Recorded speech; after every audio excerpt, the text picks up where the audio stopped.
Halo semuanya, welcome to Cita-Citaku.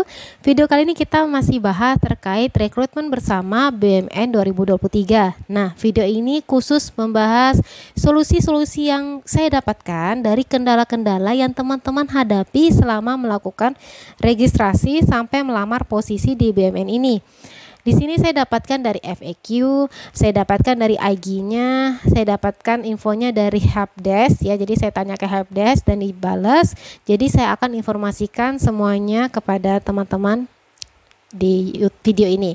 Oke, jadi yang pertama, ketika teman-teman mengalami kendala, usahakan baca dulu FAQ yang ada di website. Apakah kendala yang teman-teman hadapi itu sudah ada jawabannya di FAQ? FAQ-nya di mana sih, Kak? Ada di bagian atas sebelah kanan yang garis 3 ini. Nah, di sini teman-teman akan lihat keterangan FAQ. Diklik aja.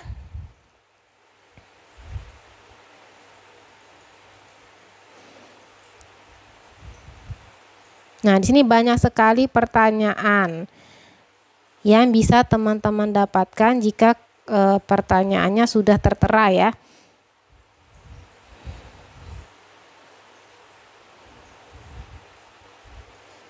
Oke, apakah dapat mengganti dokumen yang sudah diunggah? Nih, pelamar dapat melihat pratinjaunya, preview terhadap dokumen yang telah diunggah. Nah, masih dapat diganti selama belum melakukan lamaran pada lowongan yang tersedia. Nah, ketika teman-teman sudah melakukan lamar ya, sudah melamar, itu tidak dapat lagi mengganti data diri kalau telah melakukan lamar posisi di salah satu perusahaan. Nih, banyak yang bertanya, Kak, aku ijazahnya belum keluar, Mas. Boleh pakai SKL? Nah, di sini jelas diberikan tanda miring atau SKL berarti boleh. Ya, jadi boleh digunakan SKL-nya. Nah, bagaimana jika mempunyai lebih dari 2 jenjang pendidikan yang ingin dimasukkan dalam proses registrasi? Di sini jawabannya, silakan input data pendidikan yang paling relevan dengan kualifikasi pendidikan yang pelamar Anda pilih.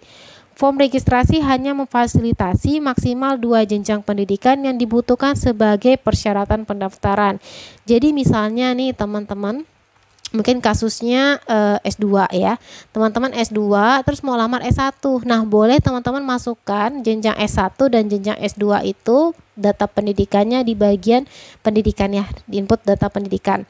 Tapi nanti teman-teman juga harus masukin ijazah S1 S2-nya dalam satu file yang sama PDF-nya. Jadi 2 ijazah S1 dan S2 itu dalam PDF yang sama.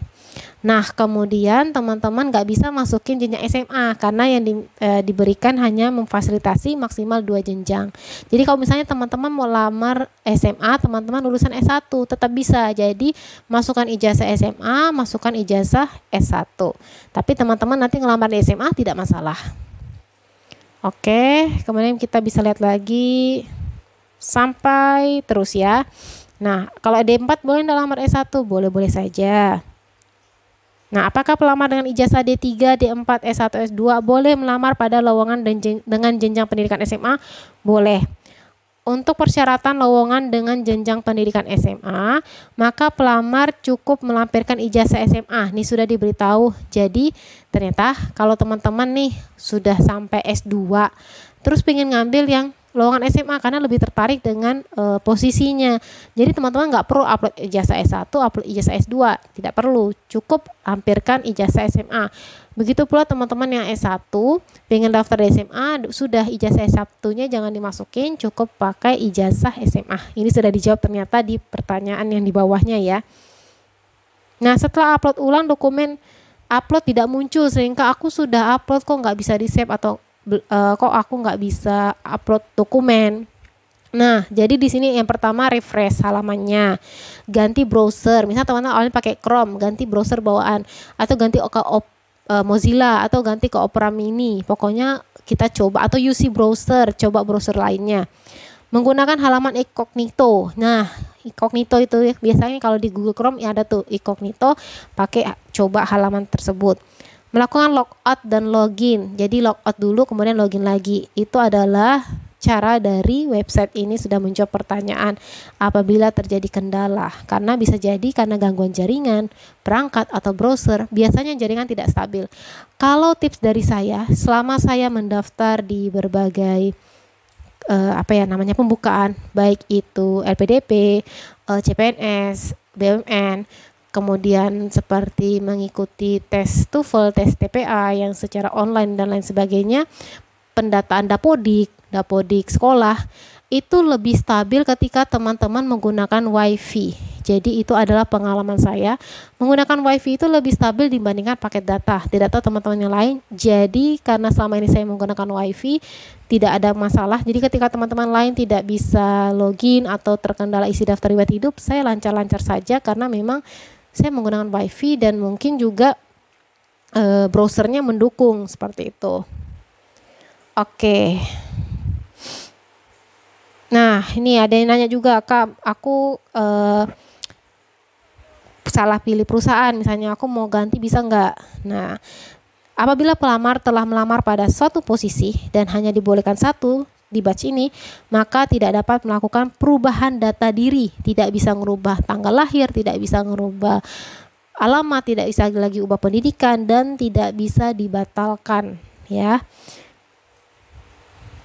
Nah, jika belum pernah ikuti TOEFL, apakah bisa pakai TOEFL yang masa berlakunya sudah habis atau yang diikuti tidak diakui? Nah, bisa, namun akan mengikuti persyaratan dari masing-masing BUMN. Jadi tergantung BUMN-nya. Kalau misalnya BUMN-nya tidak mempermasalahkan TOEFL terbaru, ya udah teman-teman masukin aja TOEFL yang sudah pernah diteskan sebelumnya, walaupun sudah kadaluarsa, submitkan aja.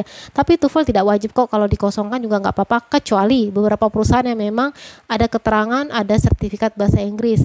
Nah, kalau teman-teman nggak masukin, besar peluang nanti dia ada keterangan vakansinya atau cari vakansi lain yang sesuai persyaratan seperti itu. Nah, ini bisa teman-teman baca sendiri ya. Keterangan-keterangannya. Apa bisa melamar lebih dari satu posisi? Tidak bisa, hanya bisa satu. Oke, ini nanti terkait trial test, itu mungkin kita bahasnya nanti ketika sudah menjelang tes, teman-teman sudah saya daftar, kita akan bahas terkait soal-soal dan bagaimana kira-kira gambaran pada saat tesnya. Itu nanti aja. Sekarang kita fokus ke kendala dulu. Jadi kendala yang teman-teman hadapi pertama kali, coba cek FAQ. Kalau misalnya di FAQ sudah terjawab, teman-teman sudah dapat solusinya, tidak perlu tanya ke helpdesk. Nah, apabila belum dapat jawaban, misalnya nih kayak link email verifikasi, mana ya, saya ada baca, kenapa belum dapat email verifikasi? Nah, di sini dapat keterangan, bisa jadi ada salah input alamat email, typo ya, misalnya @gmail, awalnya harusnya dot, teman-teman klik koma, atau yang teman-teman ternyata punyanya Gmail, malah ngetiknya Gmail. Jadi itu akan keliru.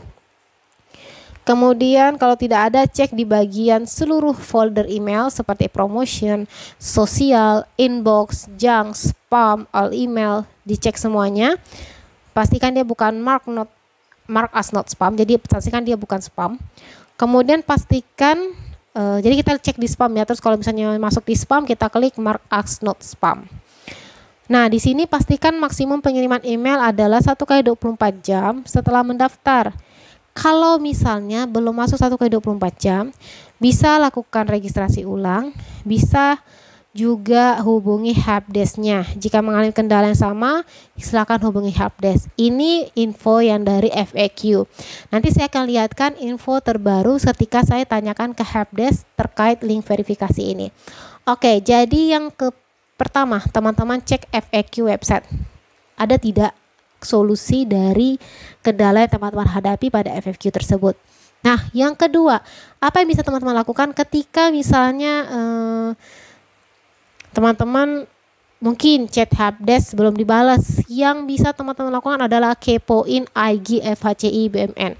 Jadi IG-nya itu, sebentar saya lihatkan ya. Nah, jadi ini adalah IG dari FHCI BUMN. Waduh, dia tidak mau ini ya, sebentar.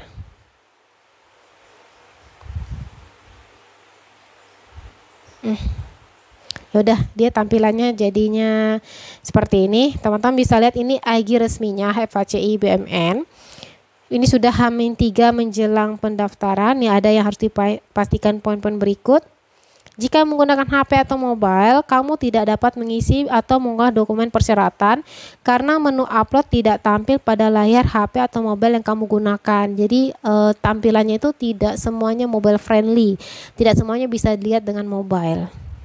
Nah, jika notifikasi di atas kalau misalnya kayak gini, teman-teman bisa terkendala upload, coba pakai mode desktop. Kalau mode desktop juga tidak berhasil, teman-teman harus pakai laptop atau PC. Ini yang pertama. Yang kedua, pilihan kamu tidak sesuai persyaratan. Nah, ada keterangan nih pada saat lamar posisi tidak sesuai persyaratan. Padahal ketika kamu lihat, ini kok kayaknya cocok sih dari umur, dari jenis kelamin, dari penempatan ataupun dari requirement-nya sudah cocok. Nah, bisa jadi jika notifikasi di atas muncul, artinya kamu memilih vakansi yang tidak sesuai persyaratan.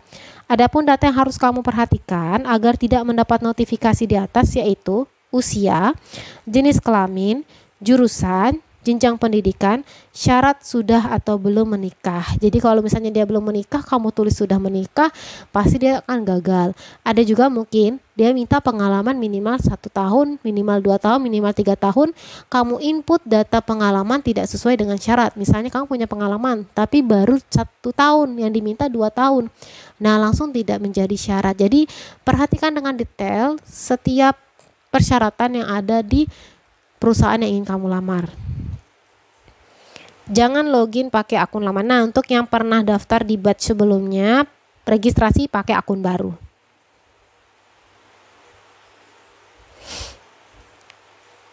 Nah, registrasi ulang itu kalau pakai email yang sebelumnya nggak apa-apa, tapi kamu lakukan registrasi lagi. Jadi bukan langsung login, tapi pilih registrasi. Nah, jadi baca informasinya ya. Jadi bisa bukan hanya dari FHCI, tapi juga dari Instagram Kementerian BUMN. Ini sudah H-3 menjelang penutupan. Ingat penutupannya itu hari Sabtu 20 Mei 2023 pukul 12 malam. Oke, ini informasi yang ada. Nah, informasi lainnya itu teman-teman buka aja postingan, kemudian klik komentar. Yang rajin kepo ya, salah satunya ada saya yang suka kepo. Bacain komen-komen yang mungkin ada muncul nih seperti ini. Ada muncul komen dari adminnya. Nah, kalau kendala ketika klik tombol lamar posisi, terus tampilannya cuma Anda akan melamar pada rekrutmen bersama, tidak ada tombol konfirmasi, bla bla bla bla. Apa itu kendalanya? Dibales nih sama helpdesk-nya. Silakan menggunakan perangkat yang memadai seperti laptop atau komputer. Jika terpaksa menggunakan handphone, silakan mengubah desktop mode. Nah, jadi ubah ke mode desktop atau settingannya menjadi landscape. Seperti yang saya sampaikan pada teman-teman yang sudah bertanya, saya jawab komentarnya. Coba aktifkan mode desktop, kemudian kalau tidak bisa pakai landscape. Nah, ternyata saya pernah mengalami juga kendala ketika pakai, walaupun udah pakai mode desktop, ini saya berikan contoh. Jadi ini akun saya yang sudah saya login, kemudian mode desktop. Ini sudah mode desktop ya, kita cek. Belum, ini belum mode desktop. Ini belum mode desktop. Nah, kalau belum mode desktop agak sulit teman-teman, kayak di scroll ya. Ini saya maksudnya mau scroll bagian perusahaan, bidang pekerjaan, jenjang, ini seharusnya bawahnya ada jurusan. Tapi saya tidak bisa scrollnya. Sama halnya dengan pada saat teman-teman isi daftar riwayat hidup.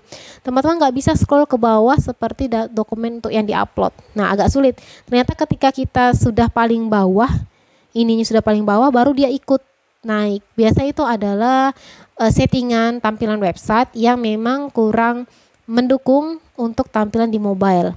Nah, tetap dia bisa nampak, tapi memang harus tahu tekniknya. Harus sabar. Ini harus sabar teman-teman kalau misalnya pakai yang ini. Gimana kalau misalnya kita ganti ke mode desktop? Nah, di mode desktop ternyata kita bisa langsung gampang gitu menggesernya, tidak seperti yang semula. Oke, tidak seperti yang semula ya, lebih mudah karena dia langsung muncul Cuman mungkin kelihatan seperti lebih kecil. Nah, tapi ternyata tidak semua mode desktop itu berhasil. Jadi ada yang, Kak, aku udah mode desktop, aku udah landscape, tetap aja aku nggak bisa isi.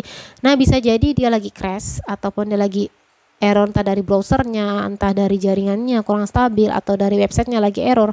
Teman-teman coba refresh, kemudian coba ubah bolak-balik. Jadi landscape kan, portrait kan, lalu landscape lagi.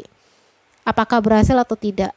Jadi kalau memang masih gagal, ya udah teman-teman pakai laptop atau PC aja. Kalau teman-teman yang kebetulan tidak punya laptop sama PC, bisa pergi ke warnet atau misalnya ke tempat game-game dulu ya. Orang main game kita daftar BUMN tidak masalah, karena kan memang ini pekerjaan bukan yang haram ya. Ini adalah sesuatu yang halal, usaha kita untuk mendapatkan pekerjaan. Jadi tidak usah malu kalau misalnya di tempat gamers kita malah daftar BUMN. Lagi cuma sebentar kok teman-teman pengisiannya, asalkan data-datanya sudah dilengkapi. Oke, jadi itu kalau teman-teman tertarik kepoin. Jadi saya akan lihatkan foto hasil kepo. Foto hasil kepo ya. Ini udah saya capture. Aduh, tapi kayaknya tampilannya sebentar. Nggak usah deh ya. Kayaknya ini tidak kesimpan gambarnya. Maaf, ini ada banyak gambar anak saya. Ada berapa gambar, sebentar. Tidak ada gambar yang aneh-aneh sih kalau di HP saya, masih aman. Tidak ada yang perlu dikhawatirkan, walaupun kalian melihat isi foto-fotonya tidak ada yang aneh. Oke. Nah, di sini admin mau tanya, kalau cancel lamarannya di IBM bisa enggak? Enggak bisa ya, kita udah baca di FFQ tadi, karena kalau sudah melamar tidak bisa. Kemudian, Min, aku kok nggak dapat email, tapi aku udah bisa lamar. Kalau kayak gitu nggak apa-apa? Ya, tidak apa-apa. Tidak ada kendala berarti registrasi berhasil. Jika tidak ada kendala berarti registrasi berhasil. Oke, kemudian ini verifikasi email nunggu berapa tahun? Nah, kalau misalnya sudah registrasi, coba login secara berkala tanpa email aktivasi, berarti bisa ya. Di IG-nya juga sudah dijelaskan. Nah, kemudian ini terkait SKL. Kepada sobat yang belum memiliki ijazah, sobat dapat menggunakan dokumen SKL dengan catatan nilai akhir sudah tertera pada dokumen. Oke, jadi itu adalah capturean yang saya dapat, yang mungkin bisa membantu teman-teman untuk menjawab kendala-kendala yang dihadapi. Kalau masih kurang, oke, kita gunakan yang namanya helpdesk. Jadi ini saya logout dulu. Di bawah bisa kelihatan helpdesknya enggak ya? Enggak ada ya. Kalau pada saat login tidak kelihatan helpdesk, kita logout dulu.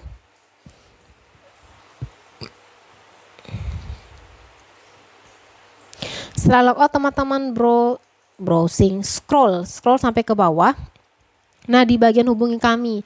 Di bagian hubungi kami ini teman-teman silakan lewat emailnya rekrutmenbersama@fhcibmn.id, lewat telegramnya, bot telegram, atau lewat WhatsApp bisnis. Nah, saya akan melihatkan di WhatsApp bisnis saya sudah chat dari tanggal, mari kita cek ya WhatsApp bisnis yang sudah saya kontak.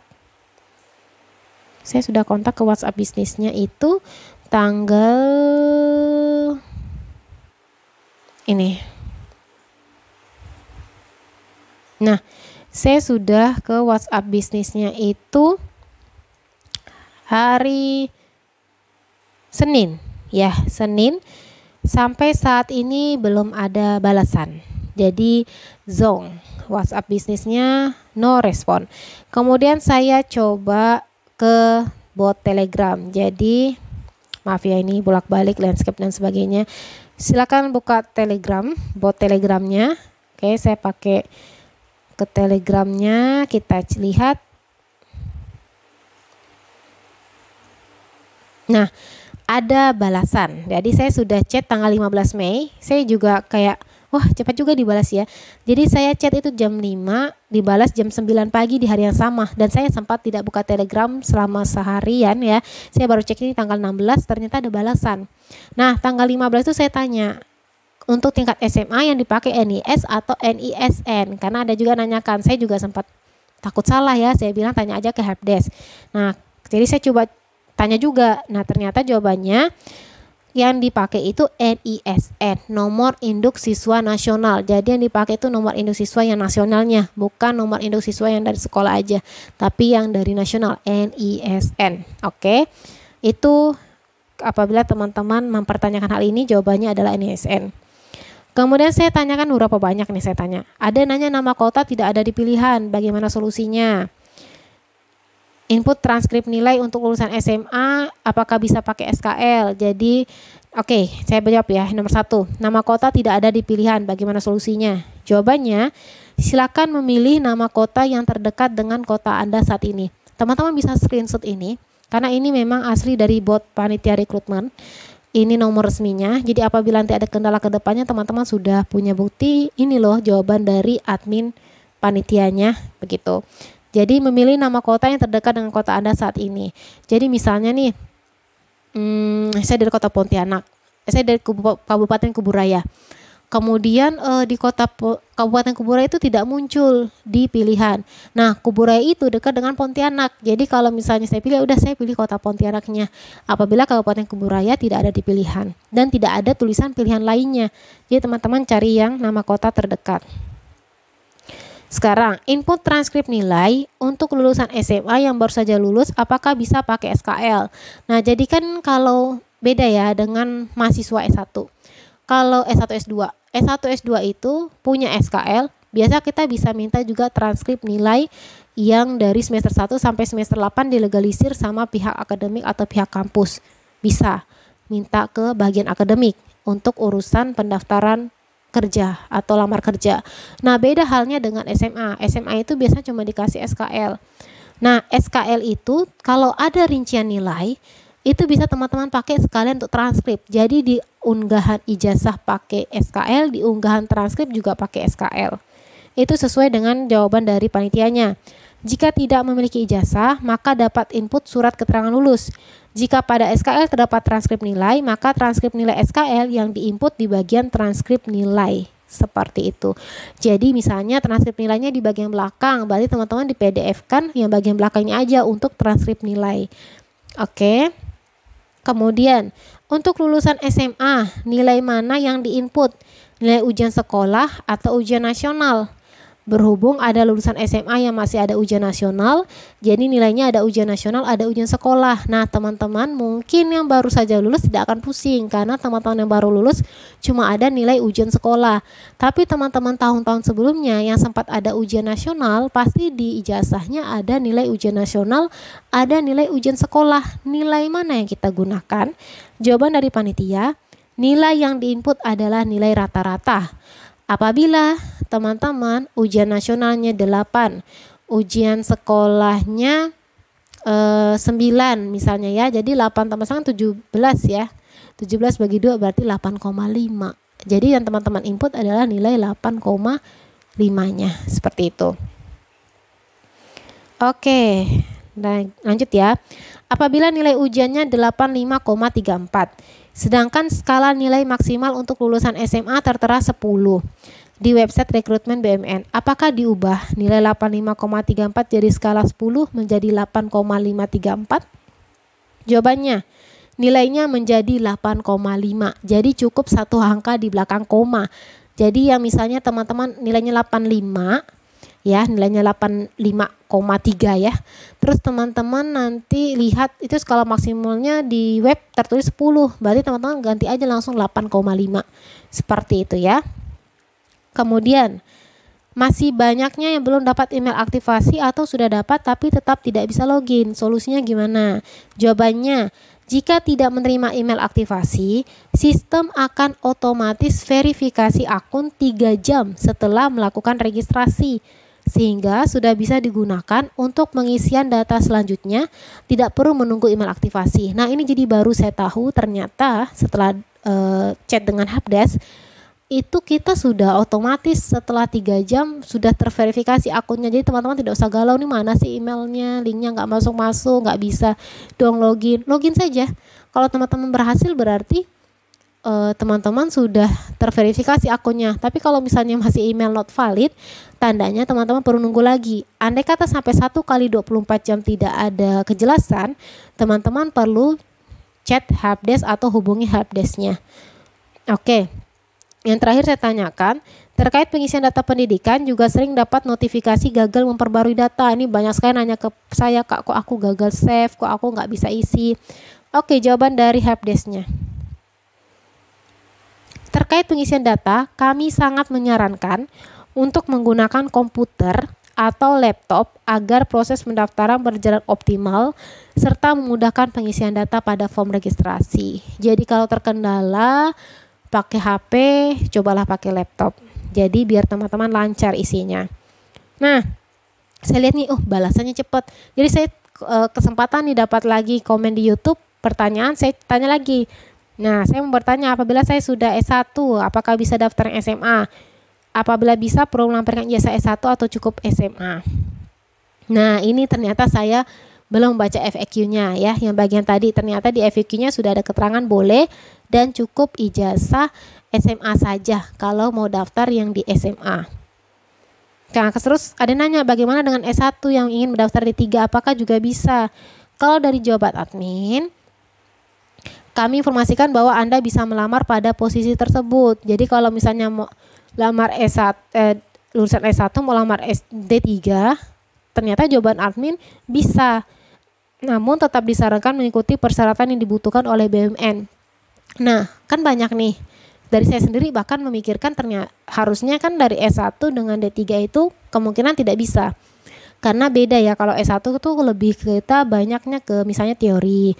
D3 itu ke teknik, kan beda antara sarjana, arah belajarnya sarjana sama arah belajarnya diploma.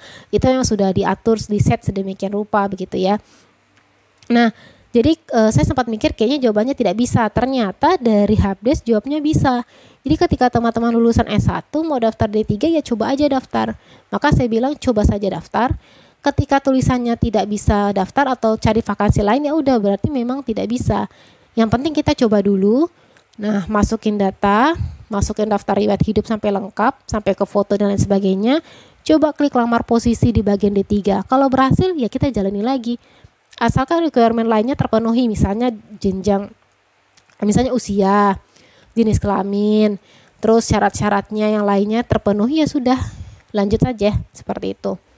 Nah, kemudian saya coba tanya lagi, sampai sekarang tidak dijawab. Apakah mungkin karena pertanyaan saya ini sudah ada di FAQ, jadi mereka kayak udahlah, sudah ada di FAQ, silakan dibaca sendiri. Dan jujur saya waktu tanya ini, saya belum baca FAQ terkait ternyata cuma cukup ijazah SMA saja. Oke, jadi saya simpulkan, teman-teman jika ada pertanyaan terkait pendaftaran sampai ke daftar riwayat hidup, yang paling utama kalau kendalanya ada pada saat pengisian data, tidak bisa save apa sebagainya, coba gunakan laptop dulu. Gunakan laptop, udah gunakan laptop masih terkendala, cek jaringan apakah sudah stabil atau belum. Cek browsernya. Oke, kalau itu sudah berhasil berarti bisa diteruskan. Kemudian yang registrasi langsung aja login. Kalau sudah 3 jam tidak ada email aktivasi, coba login. Saya rasa kalau memang ini sesuai dengan apa yang diomongkan sama admin, pasti berhasil login. Kemudian kalau teman-teman kendala lamar posisi ada tulisan vakansi tidak sesuai, cek betul-betul detailnya. Apakah dia butuh pengalaman kerja, apakah dia butuh syarat TOEFL, apakah dia butuh punya SIM, apakah dia butuh pekerja wanita atau pria, khusus pria. Jadi memang itu diperhatikan segala detail umurnya. Nah, apabila ada kendala yang dari FAQ, IG, apapun dari yang saya bahas tidak ada di yang teman-teman hadapi saat ini, silakan coba teman-teman komen ya, komen. Kita coba cari solusinya masing-masing. Kita coba cari solusinya bersama dari masing-masing kendala tersebut. Nah, apabila misalnya memungkinkan saya bisa bertanya ke helpdesk lagi, tapi saya bisa bilang seperti ini. Tidak selamanya chat di helpdesk itu dibalas ya. Kadang cepat, kadang sampai saat ini tidak dibalas. Bisa jadi mungkin pertanyaan kita sudah ada di FAQ seperti kondisi saya. Ini saya tidak dibalas-balas, feeling saya karena saya menanyakan sesuatu yang sudah dijawab oleh panitia itu di FAQ. Nah, jadi teman-teman bisa cek FAQ-nya, bisa cek IG-nya. Jadi itu adalah cara mencari solusi dari saya dan beberapa solusi yang bisa kita pakai untuk mengatasi kendala-kendala yang ada saat registrasi sampai lamar posisi. Oke teman-teman, jadi video kali ini saya rasa cukup. Kalau ada pertanyaan atau misalnya masih ada kendala lainnya yang butuh konfirmasi, silakan teman-teman komen. Kalau pada saat saya free akan langsung saya balas. Nah, video selanjutnya mungkin kita akan bahas terkait bagaimana gambaran tesnya. Dan kalau misalnya saya punya waktu luang, akan saya share pembahasan dari latihan-latihan soal yang bisa membantu teman-teman untuk mendapatkan pemahaman terkait tes di BMN ini. Oke, seperti itu. Semoga bermanfaat. Sampai jumpa di video berikutnya. Wassalamualaikum warahmatullahi wabarakatuh.